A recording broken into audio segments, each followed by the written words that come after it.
사도행전 2장에 보면은 오순절이 이르렀을 때 모여서 기도하는 제자들에게 성령이 임하였습니다. 충만히 임하였고 그들은 성령의 말하게 하심을 따라 다른 방언으로 말하기를 시작하였습니다.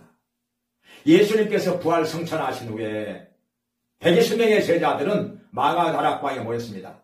예수님께서 말씀하신 대로 성령이 임하시기를 기다리라고 했습니다. 그래서 그들은 모여서 기도하면서 성령이 임하시기를 간절히 사모하며 기다리고 있는 것입니다. 급하고 강한 바람 같은 소리가 방 안에 가득 찼습니다. 그리고 불의 해같이 갈라지는 것들이 각 사람 머리 위에 머물러 있었습니다. 그러면서 그들에게 성령이 임하였고 충만히 임하였습니다. 그러면 사람들에게 성령이 임하시면 도대체 어떤 일들이 나타날까요? 성경에서 몇 가지를 말씀하고 있습니다. 그 중에 하나는 여러 가지 은사가 나타납니다. 그들은 여러 나라 방언으로 복음을 전하였습니다. 15개 나라 말이 성경에 나옵니다. 그들은 말을 배워본 적도 없고 외국에 가본 적도 없는 사람들인데 여러 나라 말이 갑자기 그들의 입에서 튀어나온 것입니다. 이것이 성령의 은사인 것입니다. 방언만 아니라 예언도 나오고 병 고치는 은사도 나오고 가르치는 은사도 나오고 여러 가지 은사가 성령의 임하심으로 말미암아 우리에게서 나타날 수가 있는 것입니다. 또 한 가지는 성령이 임하심으로 담대히 복음을 전하게 됐습니다.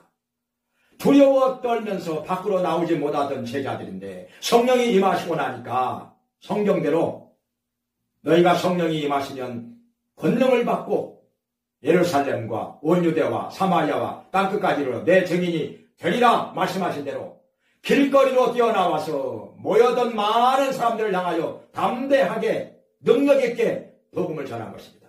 예수는 그리스도라고 예수님을 믿으면 우리가 구원받는다고 확실하게 증거한 것입니다. 또 한 가지 성령이 임하시면 말씀이 밝게 깨달아지고 그 말씀을 잘 가르칠 수가 있습니다. 원래 베드로 성경을 잘 못 깨닫는 사람이었습니다. 예수님께서 말씀하실 때도 잘 못 깨달을 때가 많이 있었습니다.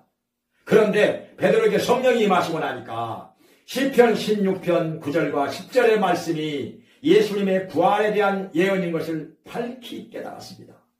어떻게 알았을까요? 이 말씀을 가지고 예수님의 죽으심과 부활에 대해서 담대하게 확실하게 가르치고 증거하는 것입니다. 그날에 3,000명이 회개하고 주님께로 돌아와 침례를 받습니다. 놀라운 역사인 것입니다.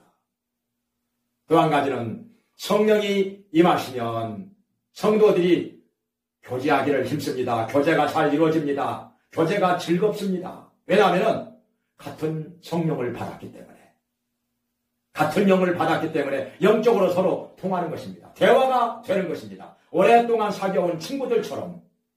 그래서 초대교회 성도들은 모여서 떡을 떼며 교제하였습니다. 이 집에서 저 집에서 모여가지고 음식을 나누면서 기쁨으로 교제하였습니다. 많은 유익이 되었던 것입니다.